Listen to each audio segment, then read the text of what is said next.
Welcome to Metaphysical Soul Speak. I'm your host, Elena Fox Starks. Hey guys, I hope you're doing really well in this moment in time, and that whenever and wherever you are in this divine matrix, that you are able to keep your wits about you, that you can keep a cool head in times of trouble. When we are facing troubled waters, we need to be able to assess the situation at hand logically, rationally, and calmly.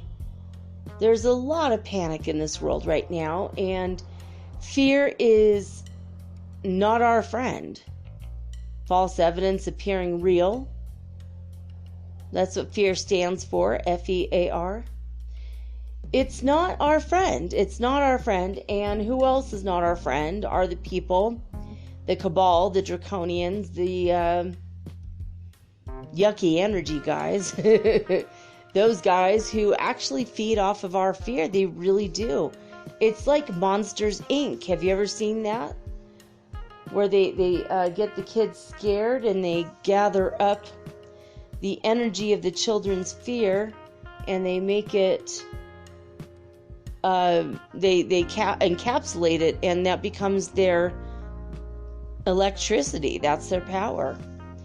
Well, I was told when I was 18 and I was a part of a spiritual group, my friend Dawn said, the more you have fear, the more they're going to feed off your fear. And I'm like, what do you mean they? And he's like, negative entities, spiritual thought forms that are negative, demons. There's a lot of things that prey on you, like energy vampires. And they will take your negative energy, and that becomes their food. Fear is their food. And they say the cabal or the draconians or whatever. But whatever you call it, something's feeding on your fear. And if you don't believe me, just watch the news. Watch what they're going to tell you. They're going to make you think that coronavirus is lurking at every turn. So many people believe that Corona beer has something to do with the coronavirus that they've lost $132 million in sales since the common cold came up. That's right, coronavirus. It's a family of viruses, specific. It's a specific type of virus, but it's literally the common cold, and every year there's a new one. They're saying that there's a brand new one coming after the one that just hit.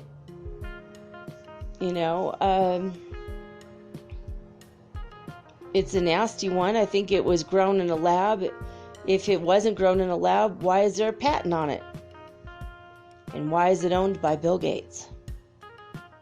I don't know if he owned this one or the last one, but why would you even want to own a patent on it at all?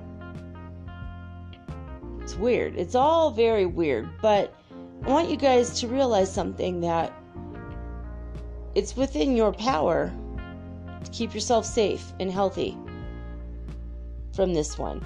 I'm going to read to you something from worldometers.info. This is a Vox interview from March 3rd with Bruce Aylward, who is from the World Health Organization Joint Mission to China. This is what he said, and it starts, quote, I think the key learning from China is speed. It's all about the speed. The faster you can find the cases, isolate the cases, and track their close contacts, the more successful you're going to be. People keep saying the cases are the tip of the iceberg, but we could not find that. We found there's a lot of people who are cases, a lot of close contacts, but not a lot of asymptomatic circulation of this virus in the bigger population. And that's different from flu. China got patients in treatment early and have highly sophisticated healthcare treatment procedures. They are really good at keeping people alive with this disease. They have a survival rate with a mortality rate of just under 1% outside the Hubei province for the disease. I would not extrapolate to the rest of the world. What you've seen in Italy and Iran is that a lot of people are dying. Panic and hysteria are not appropriate. This is a disease that is in the cases and their close contacts.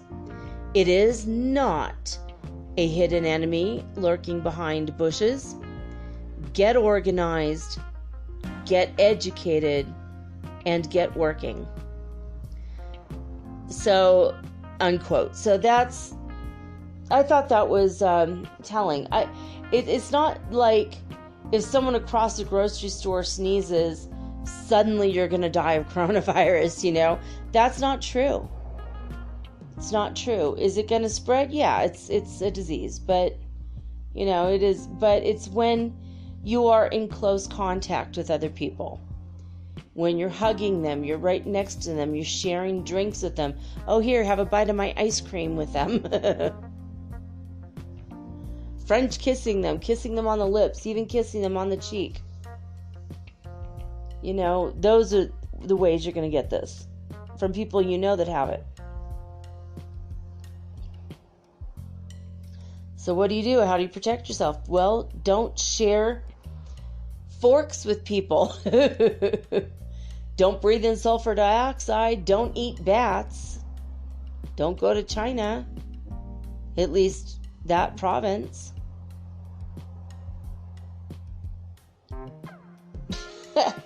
But if you're washing your hands and you're washing your face and you're keeping yourself clean, and go back to my virus episode, where I talk about how to pretty much keep the environment clean around you. Use Lysol, spray all your door handles. Use hand sanitizer, put it on your hands, and wipe your hand over your keyboard on your computer. Wipe it over your tablets and your phones. Don't forget to spray Lysol on all your toilet handles and all of the water faucet handles. Things that people touch often. My grandma taught me that when I was a kid. And this time of year, when it's cold and flu season in general, my grandma would always have a big thing of honey and lemon mixed in the fridge, already pre-mixed. Just shake it up, pour that, and every day that's what the kids got. My grandma raised 7 kids, and she raised me. And she would just pour it in the spoon, and we all got a couple spoons in the morning, a couple spoons at night. She swore by it. She said, this is going to keep you safe. Eat antibiotic soup. Chicken soup is an antibiotic. Honey is an antibiotic. Remember, brace yourself up with a shot of whiskey if you get sick. Only one, otherwise it'll lower your immune system. One a day while you're sick will work. You'll brace your immune system up, help you sleep.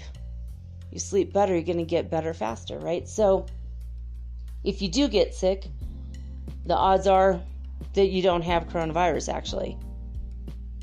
Unless you've been with somebody who has it. Now, when I first started reporting this, we were seeing huge amounts of people dying in China every day. I think even last week, 149 people had died in a day. But yesterday only 30 people died in China, and today only 28 people died. The numbers are going down, the numbers on the death side. My heart and love and condolences to all the people who have lost loved ones during this crisis. I don't envy them. I feel bad for them. I hope that they're keeping themselves healthy. When you're grieving, your immune system can be depressed. So, let's send love and light to all of those people. But when I'm looking at these numbers, though, just from a statistical standpoint, we have 102 to 133 coronavirus cases right now. from beginning to end. Out of that, we only have 3,496 deaths. And 57,619 people are fully recovered already. So right now, there's only 15% of the active cases are in serious or critical condition. And out of the people who've died, only 6%. Do you remember when we first started this? It was like 21, I think it might have been 29% in the beginning. Now it's only 6% are actually dying from this. 94% have been recovered or discharged. I mean, if this was a test in high school, this would be an A. It would be easy to pass. So, sure, we're in 97 countries now with this virus. 97 and one international conveyance, meaning the Diamond Princess cruise ship, which is still harbored in Yokohama, Japan. So, it's still going on, and, it has spread around the world now. It's not in every country, but it is in 97 countries. But keep your wits about you and don't let them feed on your fear. Don't let them prey on your fears. Don't let them sell you a bunch of crap you don't need. You don't have to go get all the fancy name brand $10 spray bottles of this and that and the other crap that's going to make your immune system depressed in the long run, but kill the virus that doesn't even exist in your house right now. All you need is hydrogen peroxide, isopropyl rubbing alcohol, and bleach. You could go get the other stuff if you can afford it and you want the chemicals in your house. No one's going to stop you. But colloidal silver, I've been tossing around in my mind that what if we built a copper mask? Everything that touches the copper, we just put it like a muzzle around our noses and mouths. It's a muzzle. Because copper does kill germs in like 10 seconds. I want countertops made from copper. It's something I've wanted for a while. I love copper. But keep your wits about you, and one way to do that is to know your spiritual worth. Know your spiritual worth. Know your value, and know your value in this universe, and know your value in this world right now. You're not going to die before it's time. You're not going to die before you're ready. So why be afraid of it? It's just a virus. You've had viruses before. You've gotten better from viruses before. It's just another day. It's just another virus. Just keep yourself together. Keep it together. There's Puffs. I think they have Puffs Plus with antiviral or antimicrobial properties. You might want to go get some of those fancy schmancy Kleenexes just in case. Get your cold kit together, Go get everything that you would need in the case of a crisis. Go get a big thing of 7-Up to settle your tummy if you need it. Get your whiskey. Don't drink any of it. Just keep it all. Just keep it, just have one shelf in your house where that's your cold and flu supplies. I was thinking about figuring out what the antibiotic is for this one and just getting enough for my kid and I to take and just keeping that in my cupboard here. It lasts like a year or 2 years, so if I could figure that one out, I might go do that just to have it on hand. So if we do get sick, we could just start taking the medicine right away and not have to go see a doctor, not have to stand in line at a pharmacy where other people may be sick. But I have a luxury of being in a country where you don't need a doctor's permission to buy most things. You can just go buy what medicine you need and take a chance on treating yourself properly or not, I guess. But I like that they have enough faith in people to, know what they're doing. It's really helpful. But it's necessary to keep our wits about us in a time of crisis. It really is. And,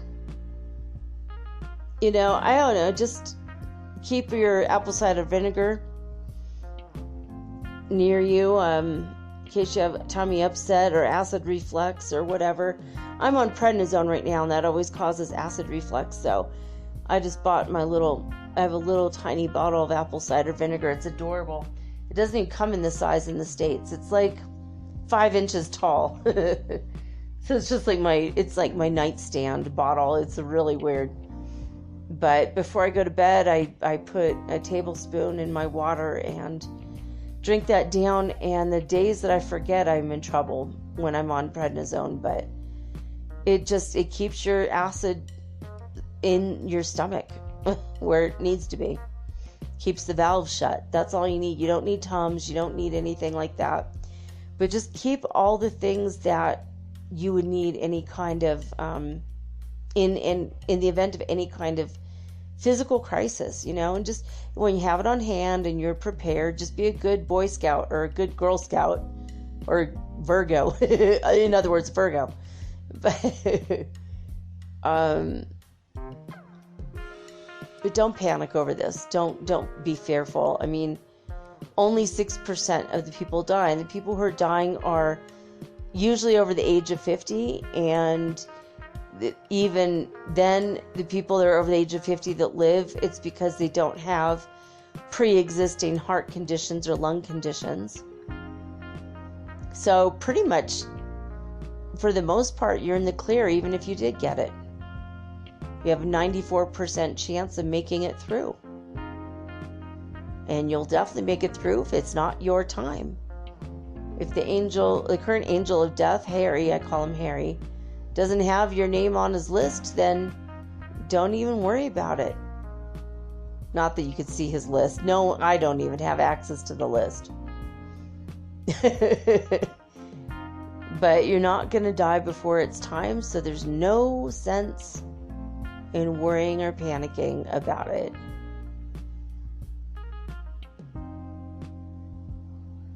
Just know your spiritual worth.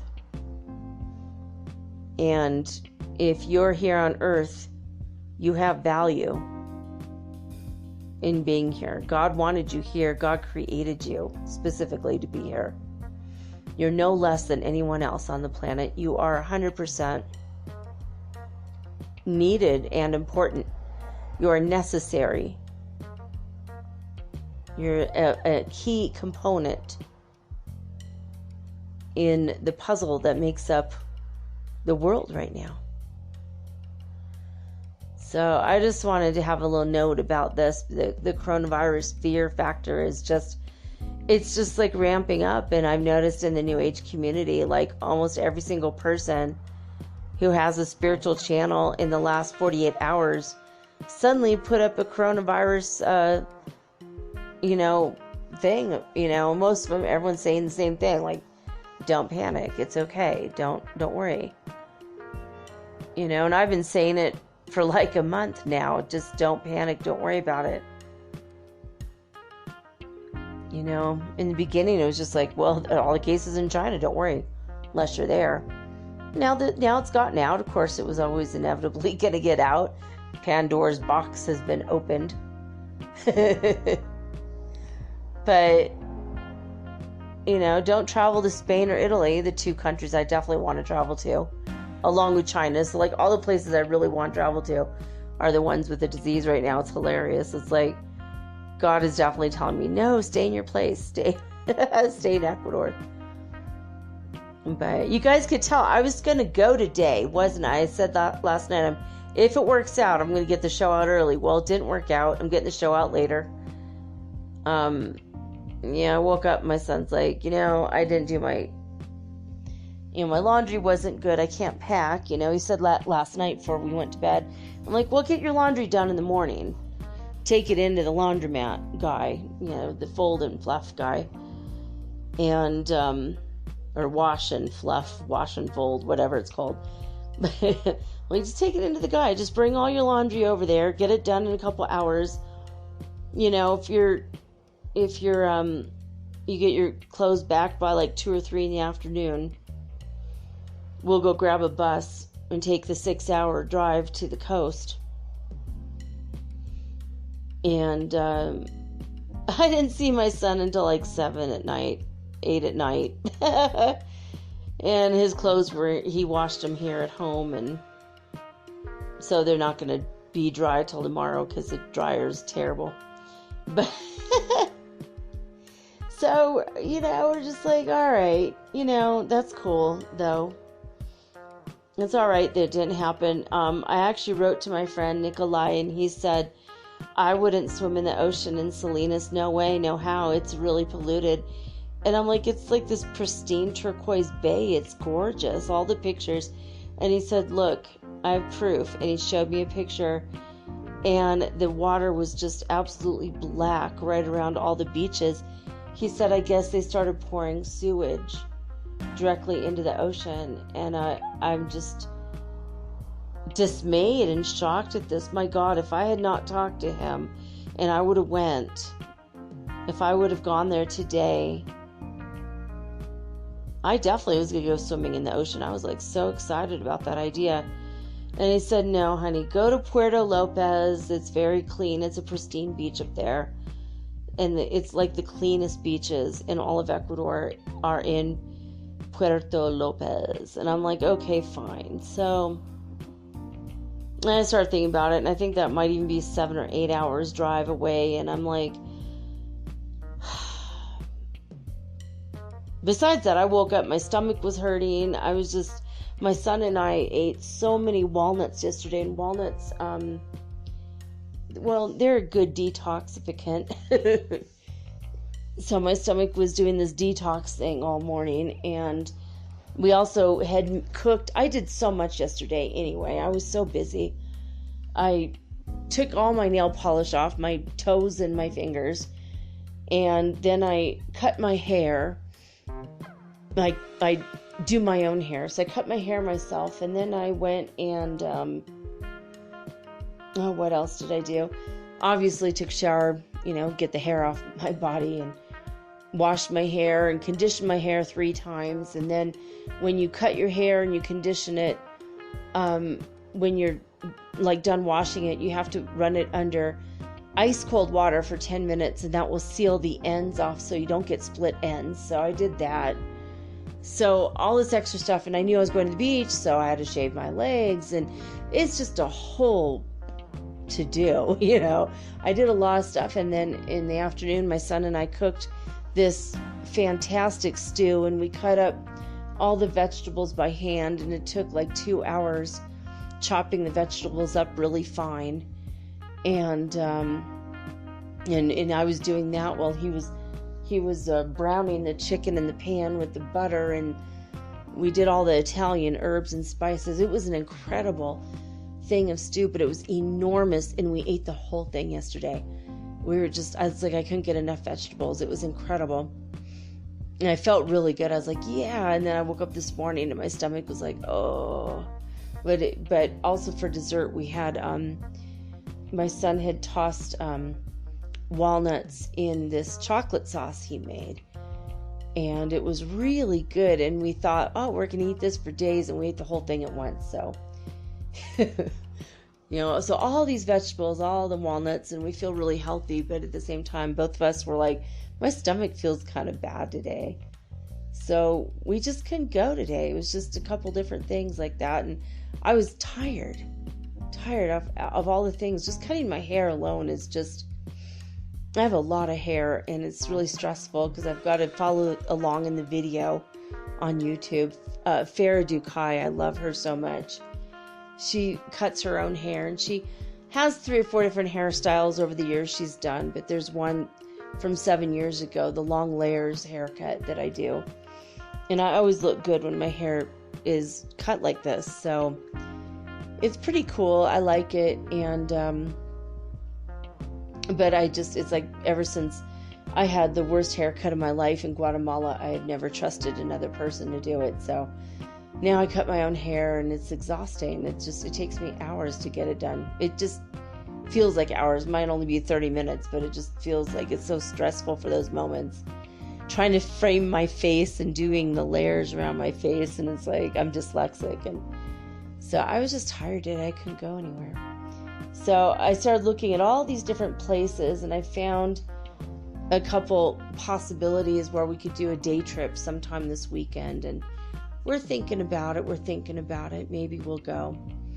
I'll let you guys know if I do. I still need to go look at the lovers skeletons hugging each other, though, in Salinas. I'm really curious about that now. But I found out that there's a lot of really strange museums around here. Like there's a fireworks museum of the family that provides the fireworks for the whole country. Fireworks are a big deal here, actually. And then there's a little place called San Bartolome, basically Saint Bartholomew in English. San Bartolome is where it's a little village where all they do is make professional guitars. I'm like, oh, I'm going to have $300 in my pocket when I go there, because we're probably going to want to go buy a guitar. And then the second, the third or fourth place, I was looking at a bunch of different places, found another place where they have these woven scarves, and they're absolutely gorgeous. And the women make these scarves. Sometimes they take weeks to make one of them. Depends on how intricate the patterns are, and they cost $40. So they're really, really high quality, amazing scarves. So, and you know, I don't try, but I've ended up collecting a lot of scarves over the years, actually. And like even in my closet right now, I've got a couple that were woven up by Otavalo, up in Quito, and beautiful. They're very, very thin, but they're warm material, and they're handmade. And the lady that was selling them to me said that the women in her village make them. And they're very beautiful. They're very high quality, actually. And I was like, oh, I can't wait to go back to Quito to get some scarves. Now I realize there's scarf makers 45 minutes from here. So I thought that was pretty cool. They have like every color you can imagine, like purple and green and blue, and just it's like all the different combinations are really amazing. So I've been thinking about it. There's a place called Santa Isabel just south of here, and in the Yunguia Valley, which has just the gorgeous views. And I told my son, maybe we should just go there. Like, they have a really kick-ass swimming pool. They've got a hot tub with like 16 jets, and the view is like the gorgeous mountains of Yunguia, and they're all covered in vegetation, so it's lush, it's green, it's warmer than where we are. And we should just go there and do nothing for 2 days and have like a electronic diet, you know, like not deal with electronics, just bring books. And he's like, you know, that kind of does sound good. So we may end up just going for the day or just overnight. But I've been looking at Airbnb and hostels and everything. So I don't know. I've been threatening to go on vacation for weeks. And so this has been this has been the closest we've come to almost doing it. One of these days, right? Maybe tomorrow. I don't even know. But yeah, I'm feeling a little bit under the weather today. So my stomach is yucky. My throat is swollen, and it's the prednisone, I think. But I'm not panicking. I'm not full of fear. I just feel like we're gonna be okay. We're all gonna be okay. And if we're not, what's the worst that can happen? Well, I'll see you in heaven in a couple years. Like, that's it. We're never going to really die. So panicking never really makes any kind of sense, And the stuff I'm going to tell you guys today, this is the Earth Changes edition. I try to get these done on Fridays so we can know who to pray for, and we can just send love and light, and we'll know what to visualize where. Where there's rain, we visualize sun. Where there's fire, we visualize rain, and on it goes. But there's some things that are a little bit more scary this week, but we only have 2 pages. When I first started this, we had 4 pages to go through. So even though we have less things to get through, to learn about in the world, we actually have more. It's more the stuff that it's like more scary. So,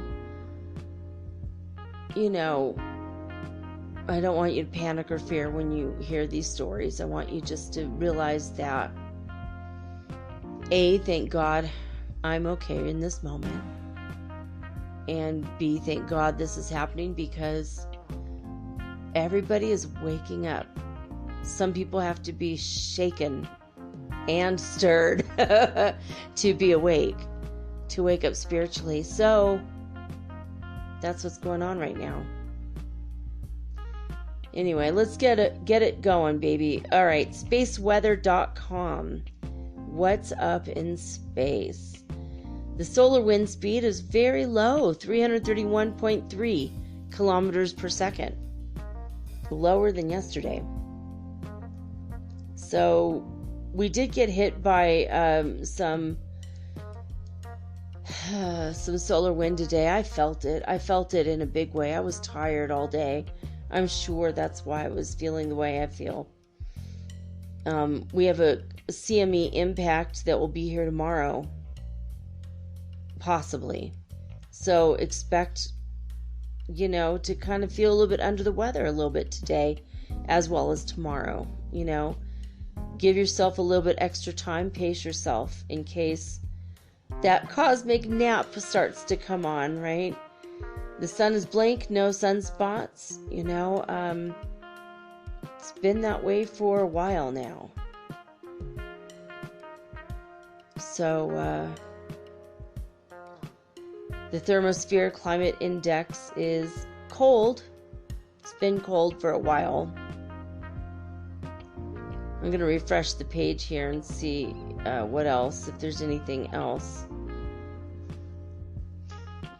Alright, so when I refresh the page, the solar wind is a little bit more. It's 360.3 right now. So, yeah, it's cool. So 33 days without a sunspot. I refreshed it because I thought it had said 33 days yesterday, so I want to make sure. So that's what it says today. Maybe they just haven't refreshed it. It'll probably be like an hour they refresh it. So the neutron counts coming out of Oulu, Finland, are reported as being high.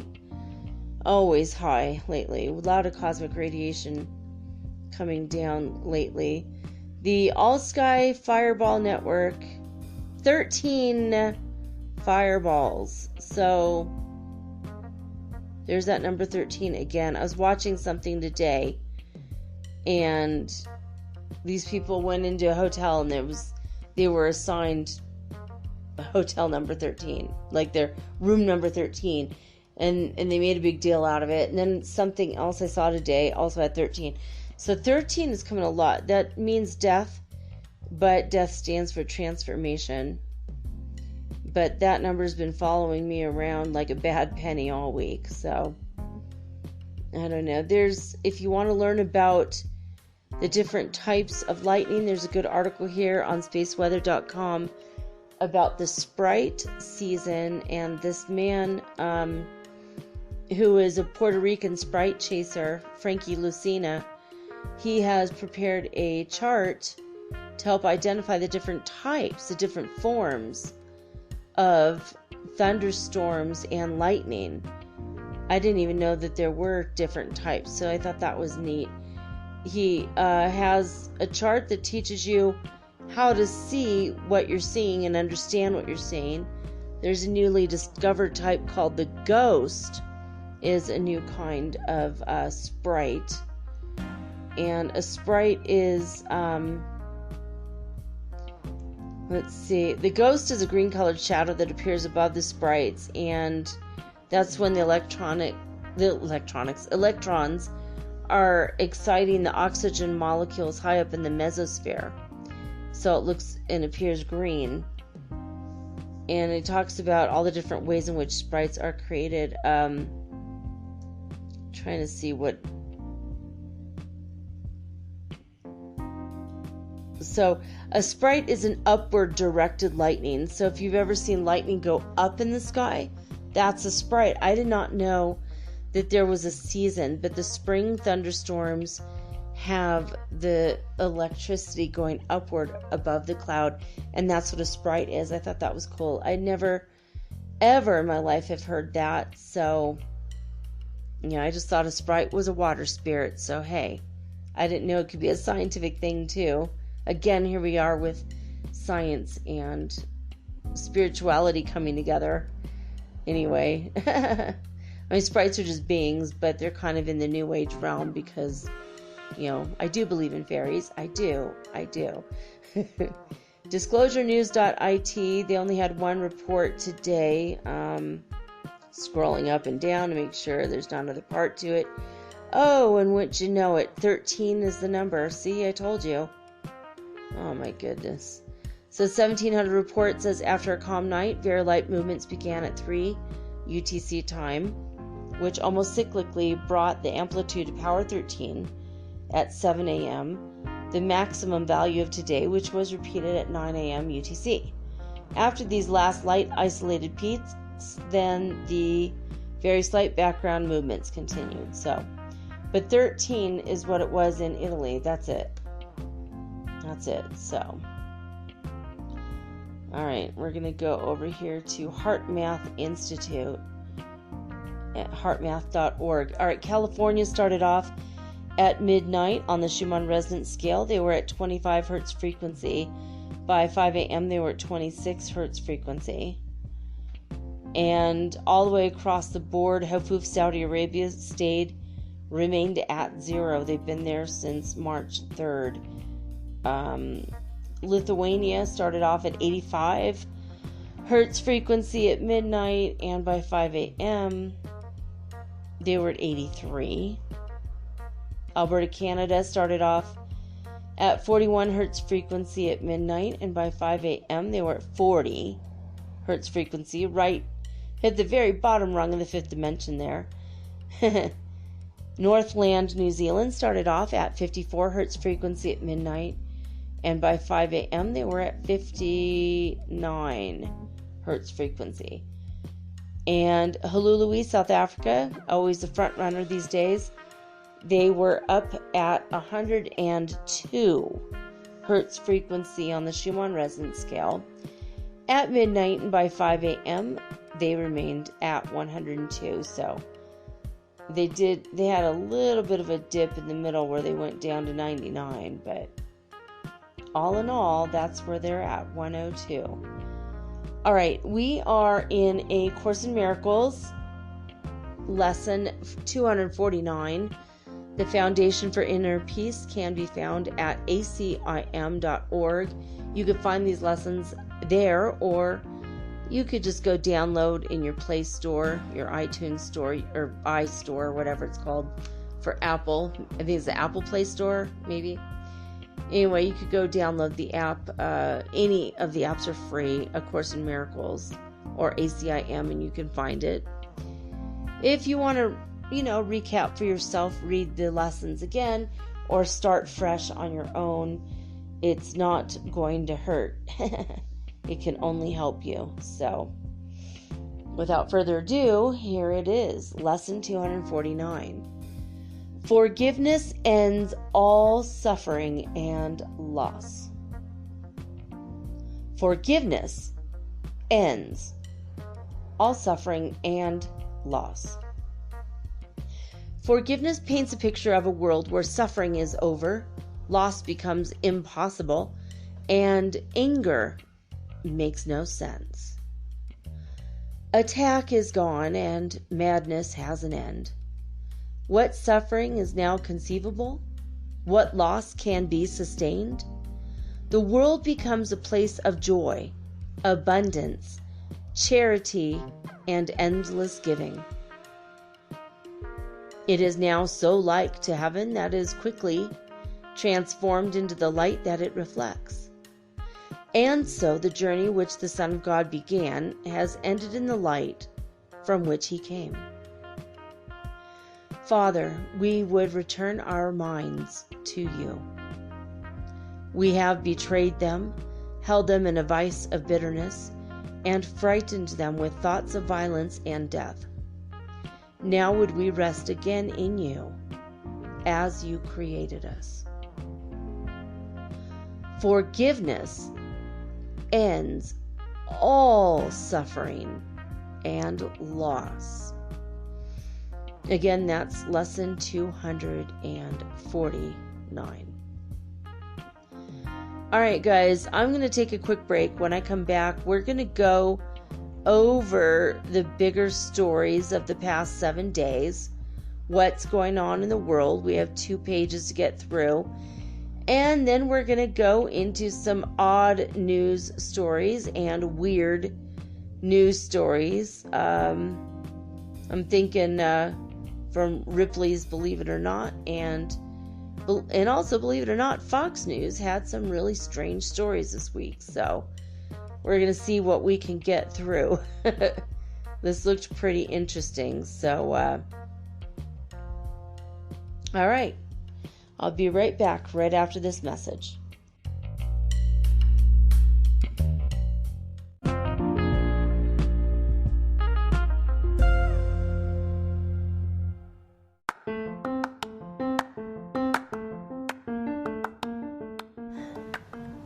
If you haven't heard about Anchor, it's high time you did. It is the absolute easiest way to make a podcast. First of all, it's absolutely free. Second of all, they have creation tools that allow you to record and edit your podcast right from your phone or your computer. You guys have known that I've been doing this for 8 months using the Anchor.fm app right on my cell phone, and I have done it everywhere, right? I have recorded this in my living room, my bedroom, little cafes in Quito, Ecuador, all over Cuenca. It's so absolutely easy to make your podcast, and editing is just a snap. Anchor also will distribute your podcast for you, and it took me about 2.5 months to become syndicated, and now I'm available on Spotify, Apple Podcast, and many more, and so can you. You can make money from your podcast also, and there's no minimum requirement. You get paid from your very first listener. It is everything that you need to make a podcast all in one place. So please, if you are interested in making a podcast of your very own, do not hesitate to start with Anchor. Download the free Anchor app or go to anchor.fm to get started today.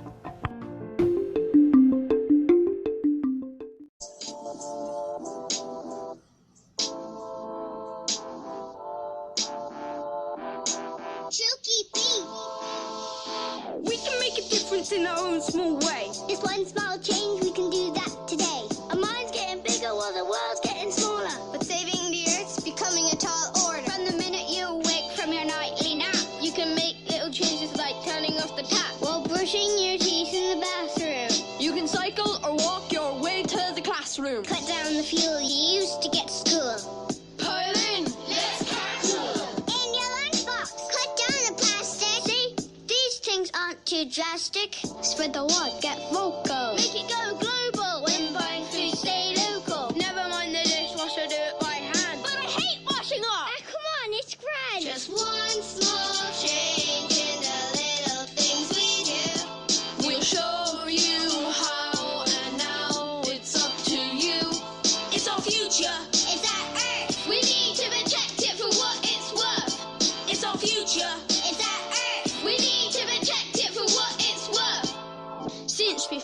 thought the earth was sick.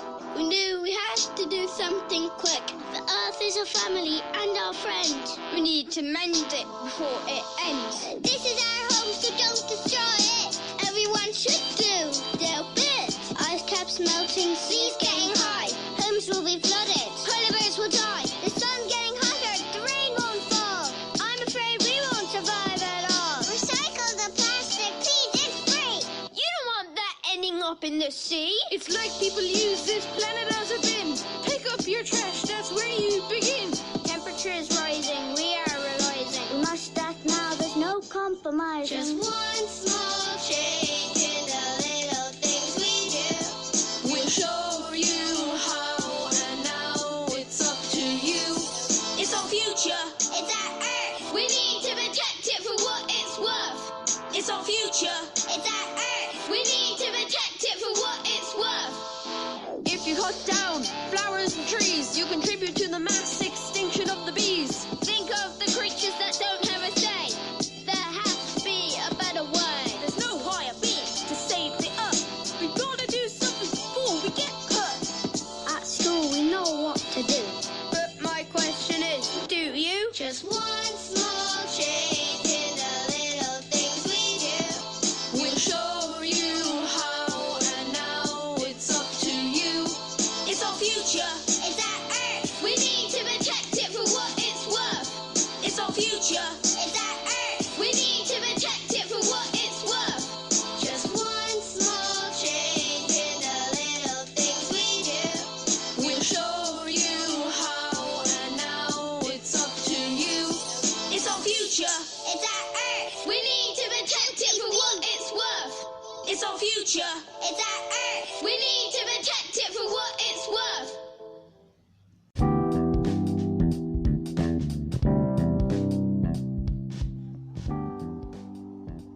I just have to include the Capabwe National School from Ireland.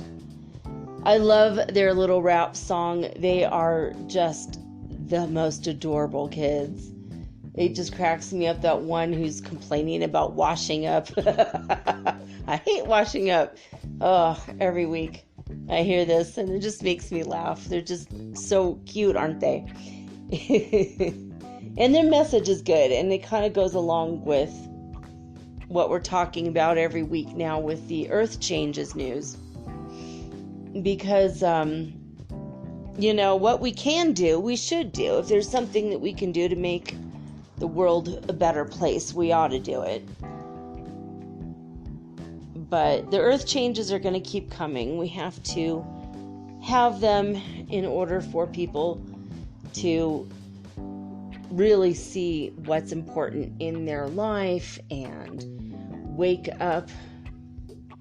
I don't think this stuff would happen if everyone was spiritually aware and awake and environmentally correct,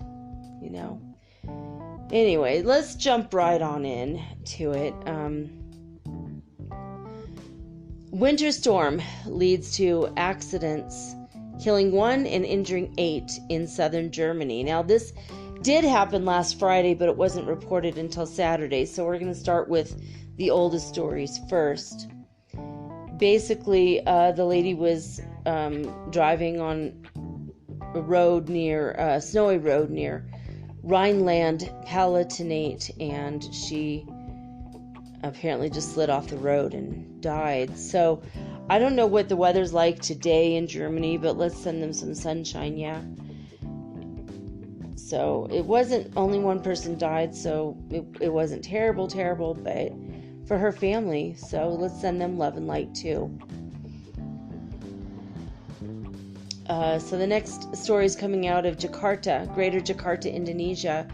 45,000 people, more than actually 45,000 people have been displaced from their homes, and 120,000 more have been affected by floods.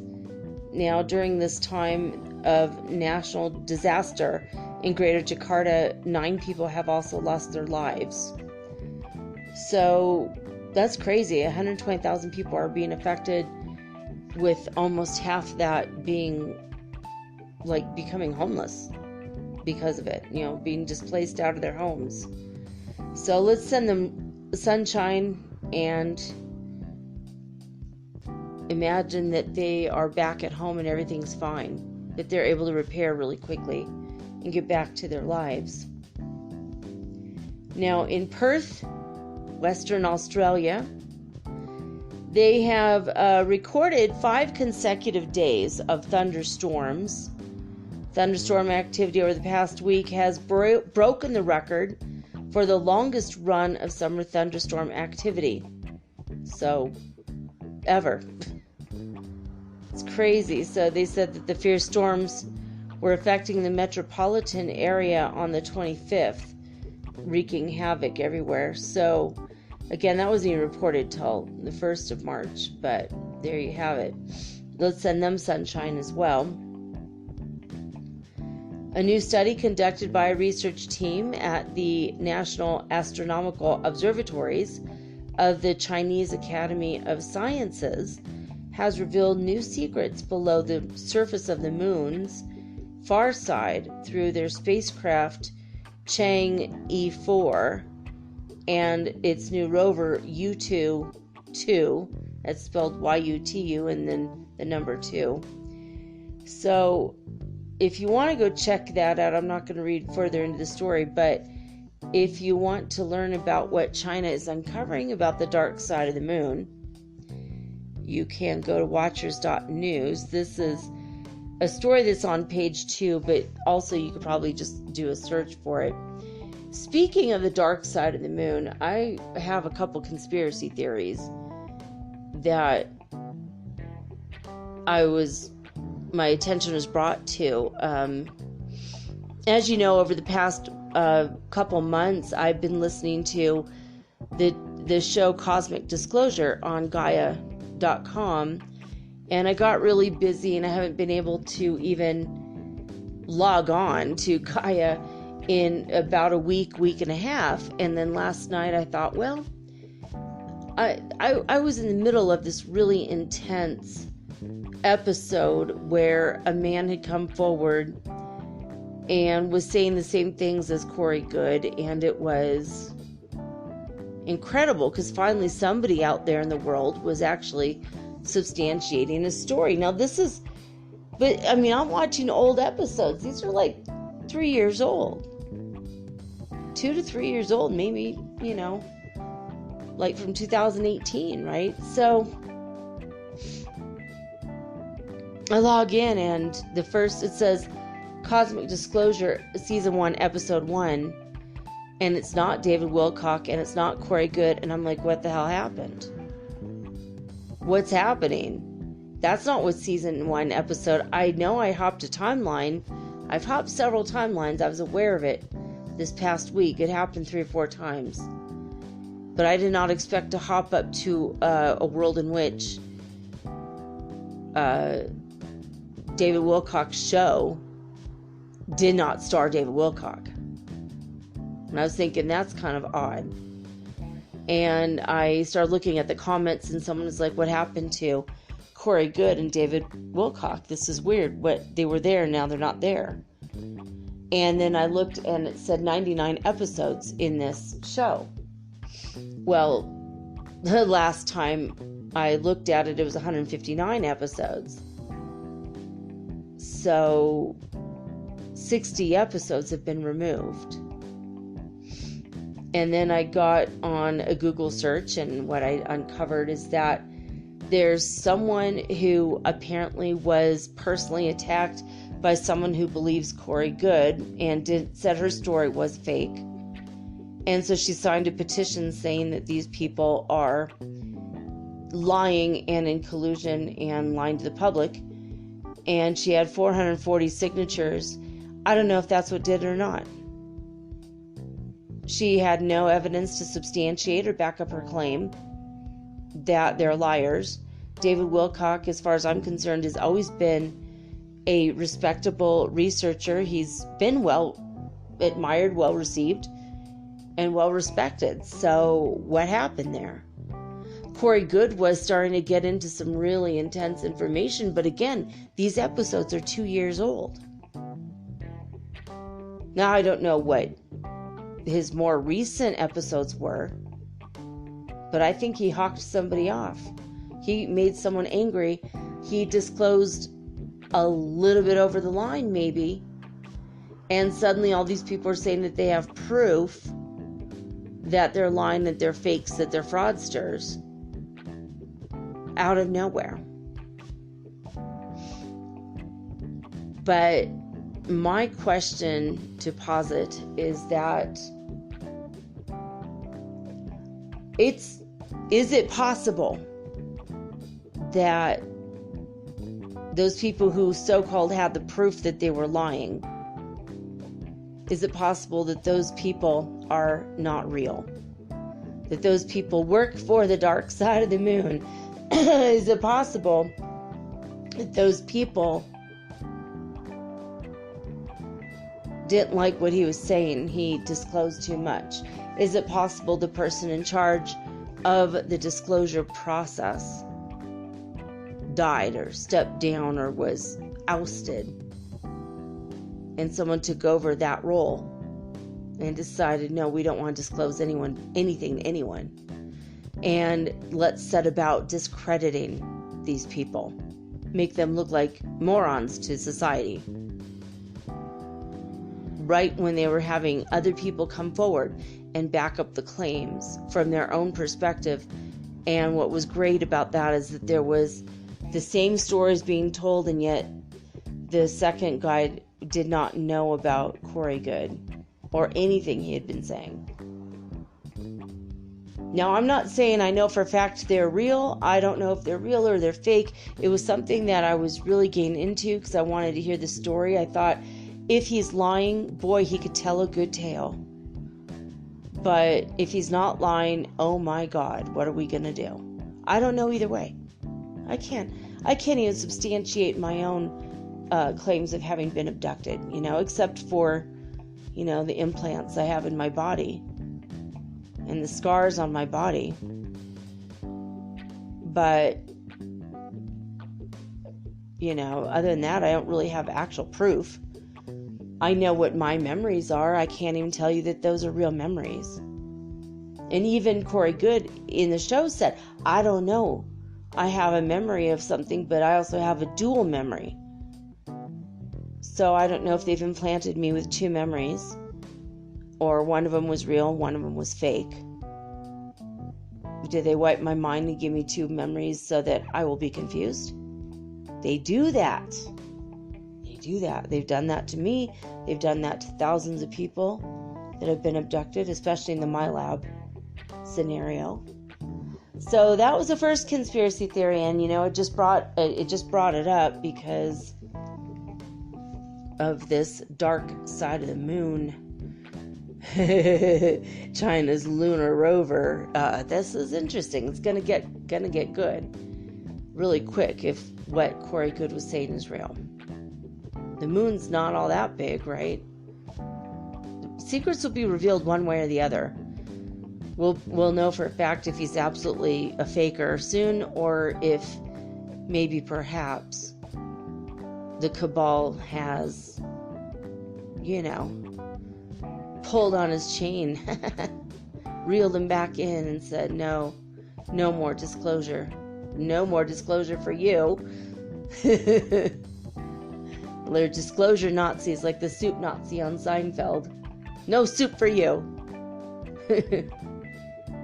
But the other thing was Tyler has disappeared from Secure Team 10. He hasn't made a video in 4 months, and he was getting close to the truth in one or more of his videos. He started getting on the edge there, and he started disclosing some pretty gnarly things about Antarctica, which is connected to the secret bases on the moon, according to Corey Good.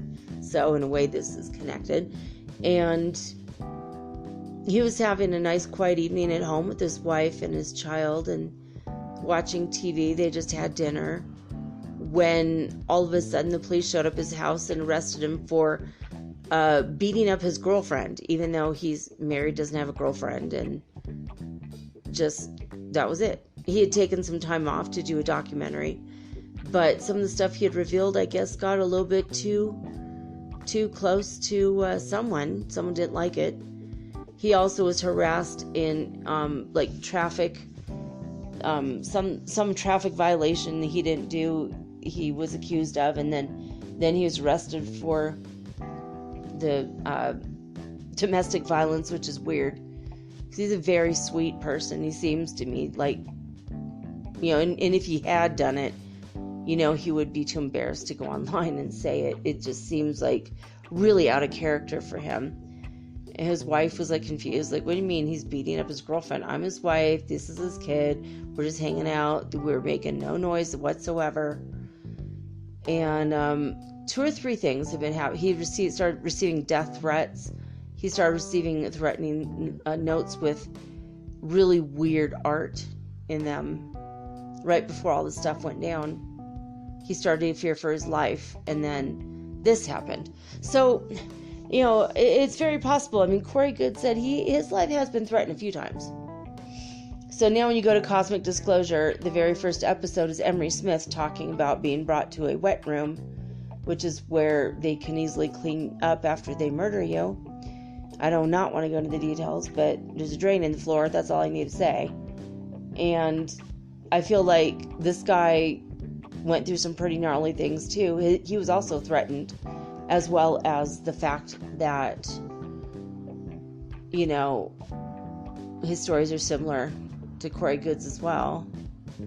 I don't know. It's funny because the petition said remove David Wilcock and Corey Good.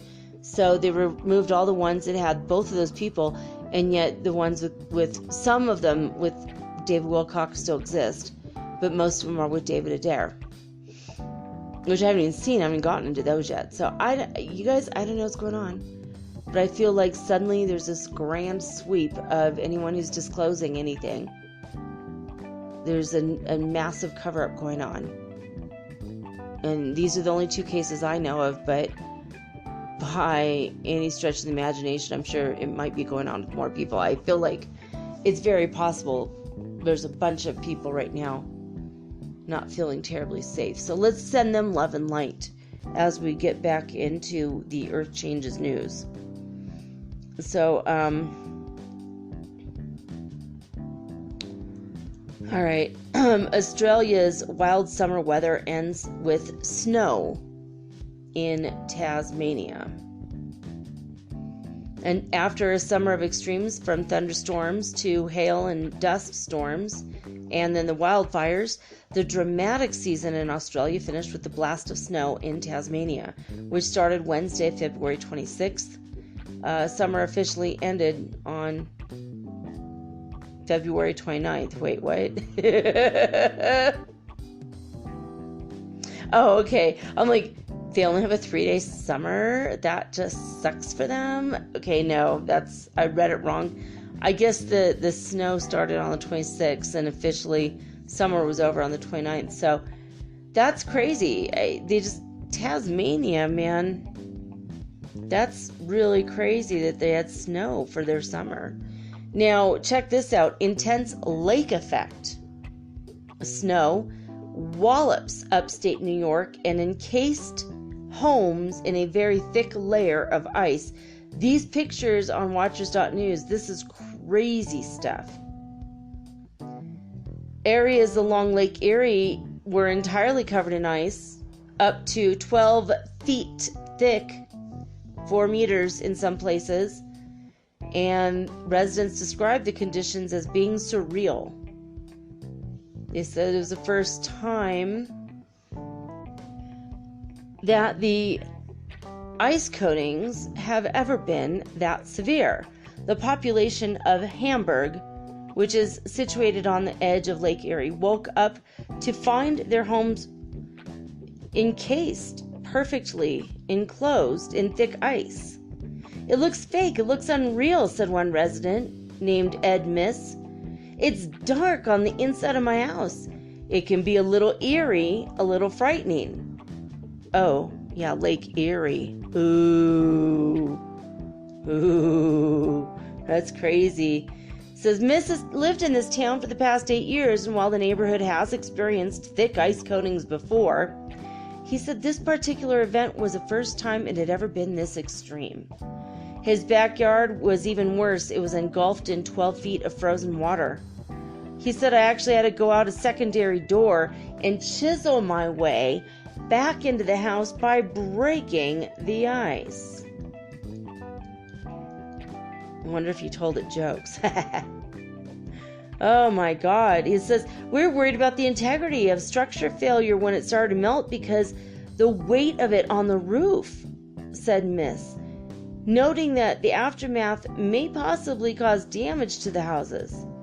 Ooh, it's a beautiful sight, but I don't want to live through it again. You guys, you got to go see these pictures. There's videos and everything. This is pretty crazy. Another resident named Lise Kruder said she's never seen conditions this surreal since the 1980s, and it was affecting her home. She said, my garage floor is starting to show cracks. Last night, we took in a small amount of water. We named it George. I'm just kidding. She didn't say that. So other people in other places, Copenhagen and Lewis County, saw 3.6 feet of snow. Carthage and Jefferson County had 4 feet of snow. That's overnight. That's a lot of snow. Oh my God. It's beautiful and eerie and crazy to look at these pictures. So, a powerful winter storm brought blizzard conditions to upstate New York, causing lake effect snow. This phenomenon occurs when cold winter air moves over a relatively warm body of water, just like what happened when the system moved over Lake Erie. As a cold, dry air mass moves over the Great Lakes region, the air picks up lots of moisture from the Great Lakes. This is according to the National Severe Storms Laboratory, or NSSL. The air, now full of water, dumps the water as snow in general areas to the south and east of the lakes. I mean, seriously, and then they have a bunch of pictures, and oh, crazy. All right, well, there you have it. That's really crazy. All right, so Rio de Janeiro in Brazil has been under red alert after heavy rain triggers deadly floods and landslides even more. This happened last week as well. It was in the news. So lots of heavy mudslides, floods, widespread damage, and 4 fatalities. And some areas received up to 7 inches of rain, and that was overnight. I don't know what a Mexican storm's doing in Ireland, but Storm Jorge lashes the flood-hit parts of Ireland and UK after they've had the wettest February on record. Flood-stricken areas in the UK and Ireland face further disruptions after Storm Jorge brought heavy downpour and strong winds on February 29th. Amid the extremes, the Met Office announced that the UK saw the wettest February on record. You know what I think? They should not have named the storm Jorge. I think they should have named it something Nordic. I don't know. What's the Nordic name? Jaime? No. There was a word. There was someone I met from one time Joaquin. Joaquin. That's what they should have named it. Hurricane Joaquin. Give something like, maybe Johansson or something that's really Nordic, right? Because it's a cold ice storm. All right.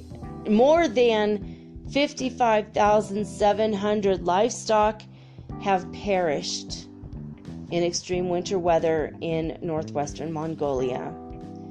I think last week we did have a report that they were worried that was going to happen. So let's send them love and light and just send them a lot of love. Because, people love their livestock, they do. And they take care of them. And these are animals that are like a part of the family in some cases. So especially like, the cows that give milk and the goats that give milk, and they use that for cheese, and the chickens with the eggs. That's sad. And since 2019, 55,700 animals in the northwest province of Kufskool have perished. So I don't know what's going to happen to Mongolia, but that makes me very sad. Let's send them love and light and imagine that everything gets better now. In southern Brazil, shivers. They had shivers in San Joaquim. What did I just say 5 minutes ago? The city of São Joaquim in Santa Catarina in the southern part of Brazil found its fourth frost of summer already. This is summer. We're in South America. This is summer for us. It's funny because this is when we have the coldest weather, because we have thunderstorms, but we also have hot weather as well. Hot here is 73 degrees Fahrenheit. It's not very hot, but for here it's hot, and we do get the hail, but this is crazy. 4 frosts this summer already. It's the second cold blast in the country this month, which is considered very, very rare. A powerful eruption of the Merapi volcano in Indonesia threw ash into the air up to 35,000 feet above sea level. That's crazy. The pyroclastic flows descended 1.2 miles down the slopes of the volcano.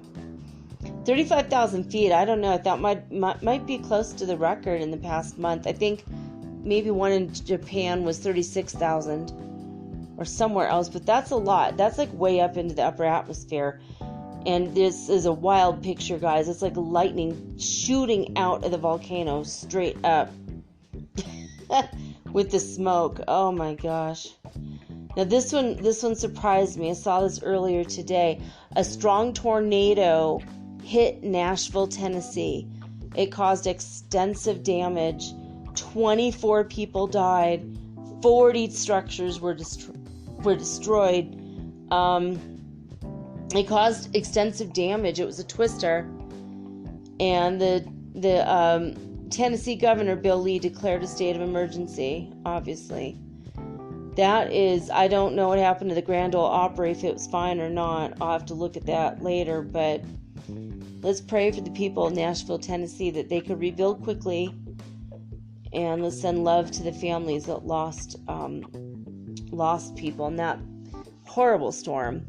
In New Zealand, there was more volcanic activity at the volcano Ruapehu, and this was still, though, within the normal bounds, and it was a short-lived episode of volcanic earthquakes beneath the Mount Ruapehu, and after an initial uptick, the seismicity did decline back down to normal levels. So still, I would, if you live anywhere near there, I'd be like, maybe don't go.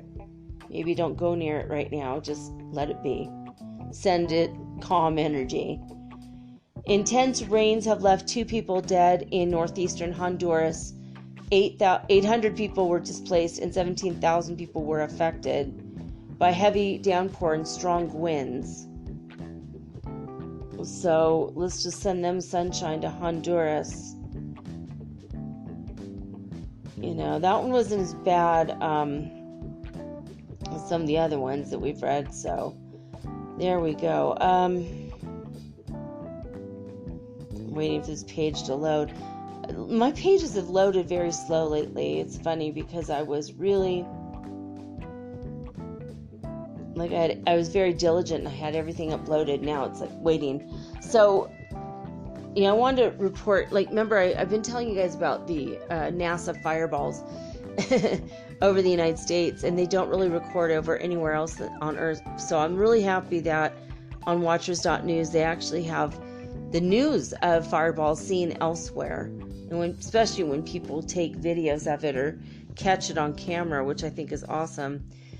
But this one's interesting. A brilliant fireball was streaking across the sky over Germany on March 2nd at 23:38 UTC time. 165 eyewitness reports were submitted to the American Meteor Society, mostly from the Netherlands and Belgium, even though it went across Germany. So that's pretty interesting. This is beautiful. This is beautiful. The picture, it's like most of it is bright electric blue, kind of a pale to electric blue, and then like right before it hit the ground, it was kind of a purple.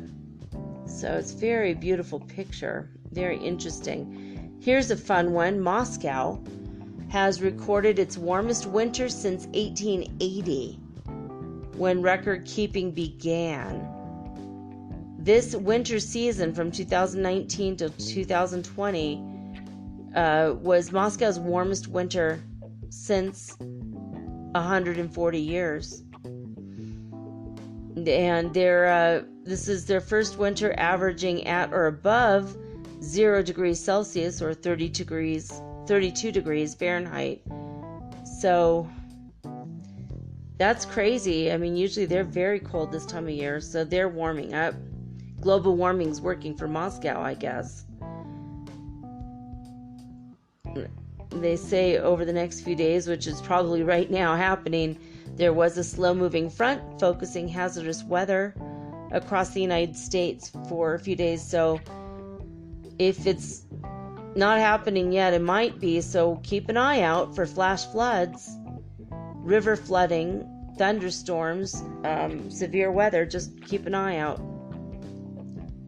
Ex-tropical cyclone Esther replenishes cattle country in Western Australia. Pastoralists and tourism operators in Western Australia's Kimberley region welcomed soaking rains brought by ex-tropical cyclone Esther as it provided restoration to the cattle stations with their huge rainfall totals that haven't been seen in portions of the region for a long time. So that's good. Finally, Australia gets a little bit of good news. I love you guys down there. I have a lot of friends from Australia, and my heart just has always been going out to you guys lately. So let's just send them extra love and light. That's crazy. All right.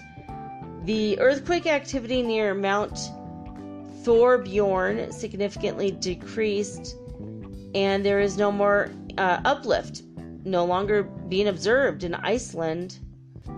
So remember, we're worried about that last week. So that did resolve itself. That's good. So that shows that it's likely due to the halt of magma inflow. So, all right, that's good. This one's a little more scary. More than 50 people are dead or missing as violent flash floods and mudslides hit Brazil. At least 23 people lost their lives and 30 others have been missing after a continuous heavy downpour struck Sao Paulo and also Rio de Janeiro, Brazil. It caused violent flash floods and landslides. This is the second report this week of this. They are expecting the death toll to increase as rescue teams go in and start to look for people. So let's send them sunshine and love. A lot of prayers out to the families who lost family members in that. Parts of North Island in New Zealand have experienced the worst drought on record. Well, I think that Australians can send some of their rain over, right? No, maybe not. Let's just keep the rain in Australia where it is, but let's send extra rain to New Zealand, guys. The New Zealand Army has been deployed to drought-stricken Northland. Oh, wait a minute. Northland. We talk about them every day as far as the Schumann Resonance is concerned, right? So they have drought-stricken Northland to assist in relief efforts and worsening drought conditions. Authorities described the situation as the worst drought on record. The National Institute of Water and the Atmospheric Research said this week. Not going to go into that article more If you want to read about it, you can. It's at watchers.news. This is page 1. Congo government appeals for more help and more urgent help as severe floods have now affected 213,000 people. This is in the Republic of Congo. The government authorities are appealing for further prompt help as the number of people afflicted by the heavy flooding since last year climbed 213,000 more. Flooding or inundations have wreaked havoc across their country, and it's leaving thousands of people displaced. So let's send love and light, lots of sunshine to the Congo. As far as the weekly volcanic activity report is concerned, remember last week we had 16 active volcanoes. Now we have 21. We have 6 new volcanoes and 15 that were already going on. So 21 volcanoes, that's heating up, every pun intended. So February 2020 did set a new UK record for rainfall during February in a series stretching back to 1862. So basically, February 2020 was the wettest February for the United Kingdom since record keeping started in 1862. The record comes after powerful storms Ciara, Dennis, and Jorge dumped 44% of the month's rainfall, which smashed the previous record set in 1990. I mean, what's all these records going back to the 1800s are suddenly this week being broken? So, here we go with more Tennessee news now. The National Weather Service has confirmed catastrophic Nashville tornadoes have been categorized as an EF4 and an EF3. The ones that caused the destruction in Middle Tennessee on the 3rd in Nashville. The winds are up to 175 miles per hour. So again, let's just send love and light as they begin to clean up and start to restructure and rebuild in Tennessee and bury their dead. So let's give them love and light and strength to get through all of that. Severe storms ripped through northern Vietnam, leaving 5 people dead and 350 homes destroyed. 6,800 homes have been damaged due to thunderstorms and heavy rain. So that's what was confirmed by the National Committee for Disaster Response, Search, and Rescue in Vietnam. In Guatemala, where I used to live, Fuego volcano. They are still seeing strong Strombolian activity. According to the National Institute for Seismology, Volcanology, Meteorology, and Hydrology of Guatemala. So, wow, the ash plumes this week have been reaching up to 15,748 feet above sea level. So let's just send some love and light there. A lot of people do live away from that volcano because they know it can cause a great deal of havoc, but I'm sure the air quality isn't very good. Let's just send them love and light that the air shifts and no one is breathing in that particulate matter. I know I've been having issues with it myself, with the Sangay volcano constantly going off the past few months. So this one's really sad. In Myanmar, a new study by researchers from the National University of Singapore indicated that the mangrove deforestation rates in Myanmar have greatly surpassed previous estimates. 60% of the forest has been converted to other uses in the past 20 years. So basically that's it. 60% of the mangroves have been deforested in Myanmar. Seismic volcanic crisis continues at newly formed underwater volcano near Mayotte. They've had 900 earthquakes detected at the new submarine volcano near Mayotte between February 16th and the 29th. This is according to the latest Rivosima report. The French Geological Survey, BRGM, noted that there were 138 localized tremors with an average of 10 per day during this time. So that's crazy. It's kind of exciting, It's a baby volcano. Baby Yoda and a baby volcano all in the same year. Can we handle it? The cuteness of that. Oh, crazy, right? Lots of volcanic stuff. Unseasonable rain and hailstorms have ravaged more than 32,000 hectares, which is equivalent to 79,000 acres of crops in Bihar. They've had unseasonable downpour and rain and hailstorms during last week, and almost 80,000 acres of crops in 11 districts in India's Bihar state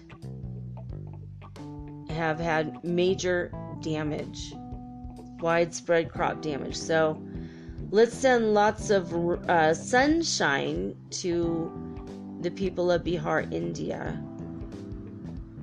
And finally, last but not least, all of our news, earth changes today. Wrapping up with ex-tropical cyclone Esther dumps a month's worth of rain on Melbourne, the city's highest March rainfall since 1929 in Australia. So the beginning of the week and now this part of the week, it's like, wow, even more rain. So we fixed the cattle land and then we had more rain, and now it's resulted in widespread flooding and major damage to buildings. Oh my gosh. All right, so send some sunshine once more to Australia. I wanted to thank all of you who are listening to the show, by the way, from New Zealand and Australia. I have noticed, I've looked at the numbers. Also in the United States, my numbers have gone way up. So I wanted to say thank you and welcome to all of you who are new listeners and new subscribers. Thank you so much, by the way. So I'm going to now go to the odd news and see what we can get through. The Ripley's Believe It or Not news website is really, the stories are so strange. I hesitate to bring them up because they're kind of weird, beyond normal weird. If it's weird even for me, I don't know. I'm going to read some headlines, though, from the odd news from foxnews.com. I didn't know they had such weird... I didn't know they had such weird news. This is the first time I've seen this page.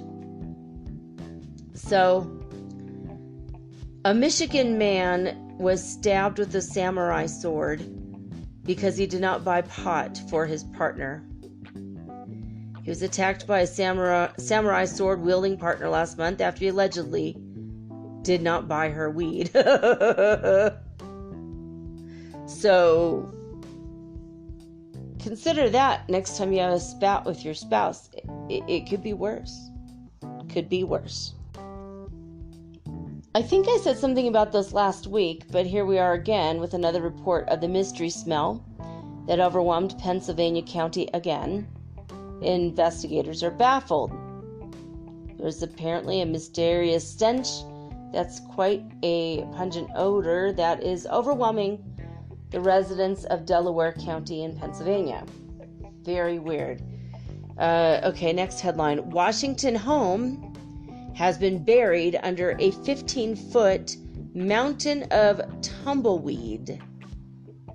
It's going to take a week or more to clear that away. You guys, tumbleweeds, it sounds really weird, but they're very freaking dangerous.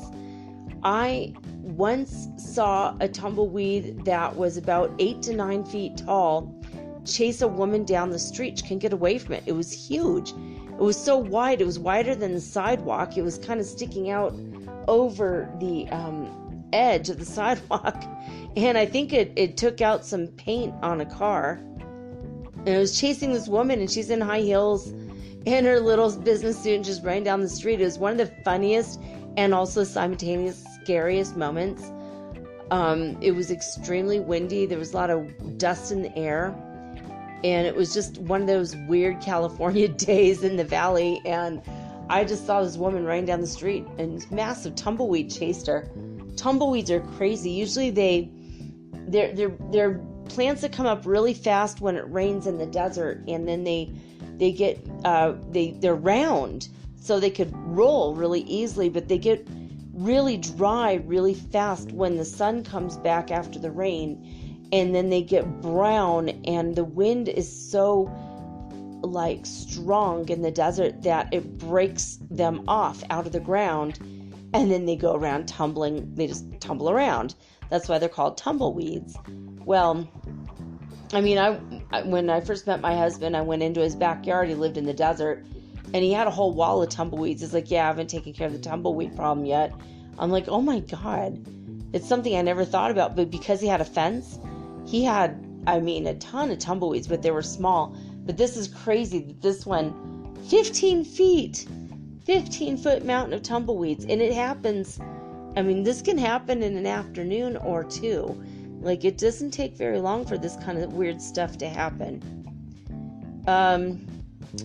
So in London, this is their weird news, Count Binface, a self-proclaimed fearless space warrior who ran against the UK Prime Minister Boris Johnson in last year's general election, has made a bid to run for the mayor of London.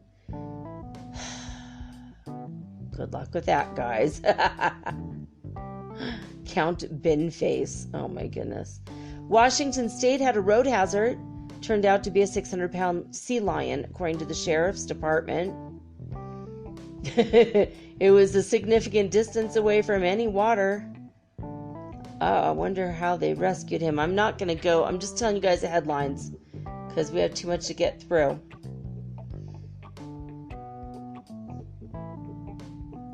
An Australia BP refinery worker has won his job back after he parodied the company with a popular Hitler meme.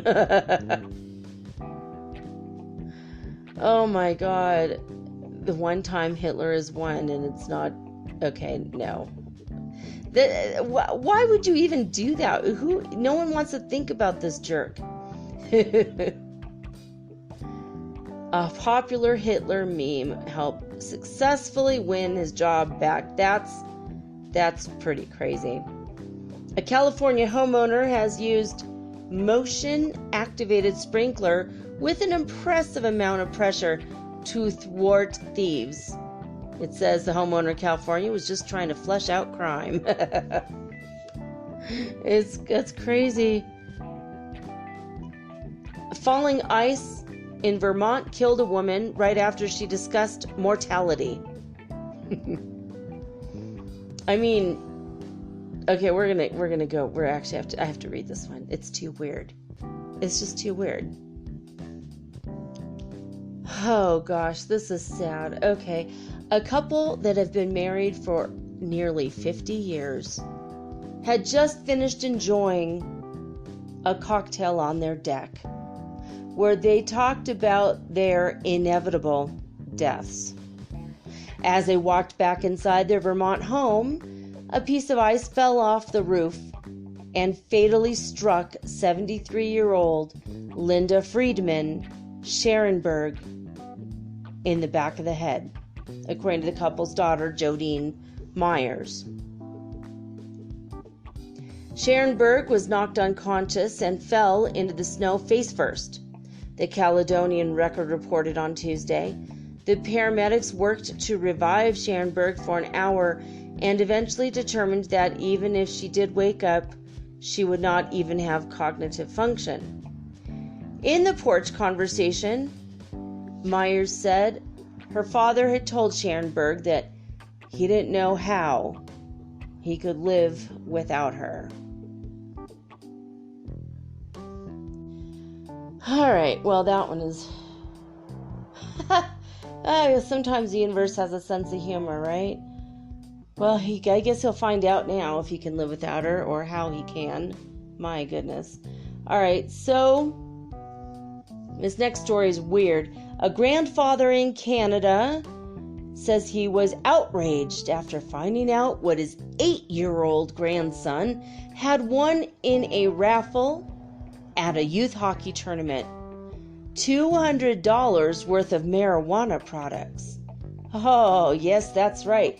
Keith Rettle of British Columbia told Toronto's CTV News that his grandson, who plays in a youth hockey league, had entered raffle tickets to win a prize. Each team is responsible for putting a gift basket or a prize package together with a minimum value of $50, Rettle told the station. And then what they do is have a big setup, and they have a paper bag taped in front of each of the prizes. The prizes, Rettle said, are usually geared towards children. Rettle's grandson had put in his tickets in a particular bag. His family was later notified that he had won $200 worth of pot.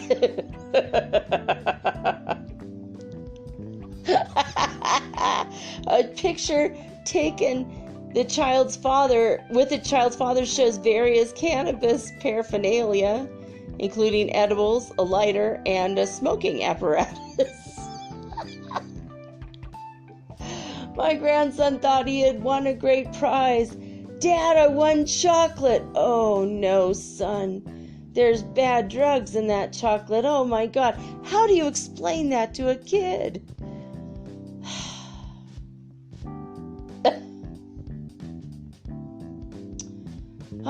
The Dawson Creek Minor Hockey Association issued a statement explaining that the prize was meant for adults and never where the children were. The products did not appear on the donation table, only a photo and a list of the items contained in the basket. The statement said, adding that the raffle winner had been given the option not to accept the prize. A policeman for 32 years, Rettle called the situation ridiculous. There's no place for drugs at a child's hockey tournament, he said. Yeah. The association said it's updating its policies to ensure that going forward, our charitable events are keeping in our policies along with government policies too. So, wow. And finally, we're coming on the last story of the night. North Carolina police arrested a 100-year-old woman at her nursing home on Thursday, and she was able then to cross going off to jail off of her bucket list. Roxborough resident Ruth Bryant was having a celebration for her 100th birthday when the police arrived at the Cambridge Hills Assisted Living Center. As her family and friends gathered about, a Person County deputy approached with handcuffs and asked, "Are you Miss Bryant?" "It depends on all what you want," Bryant replied, according to WRAL.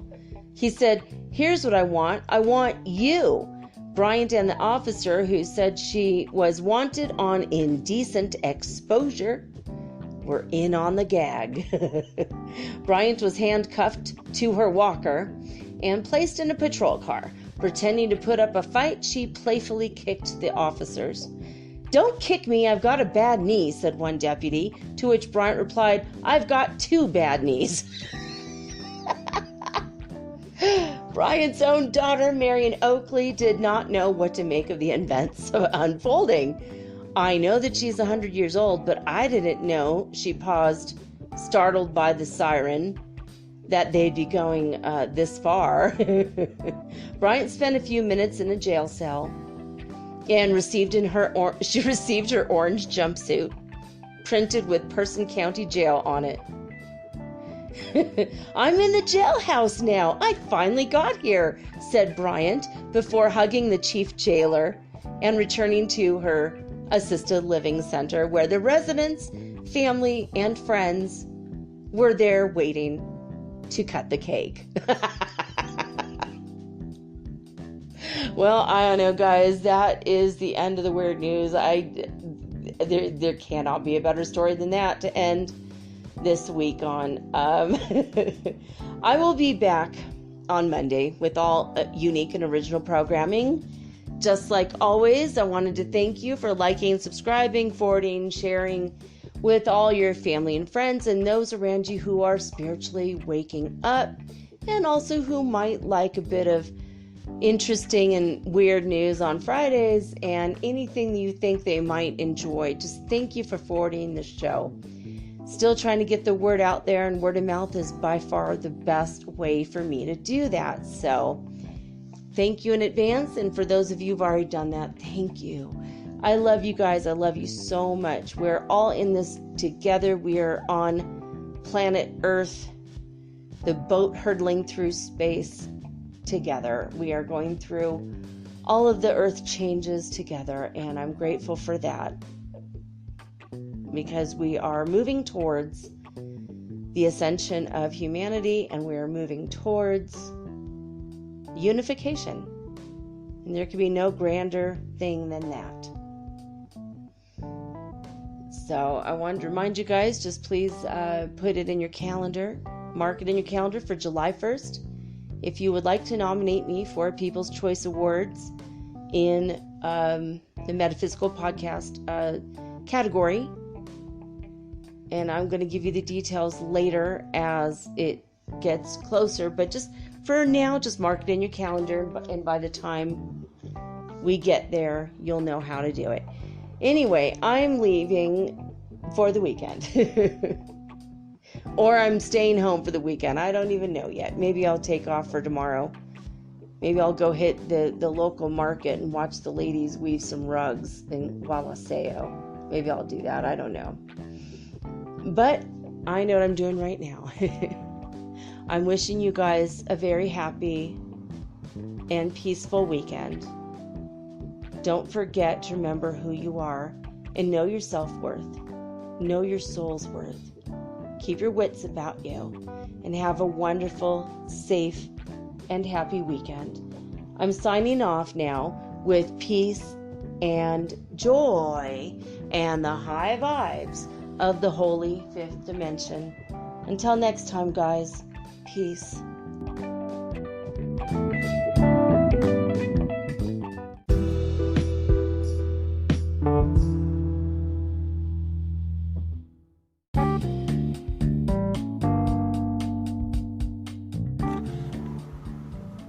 Metaphysical Soul Speak is run on sponsors and listener support.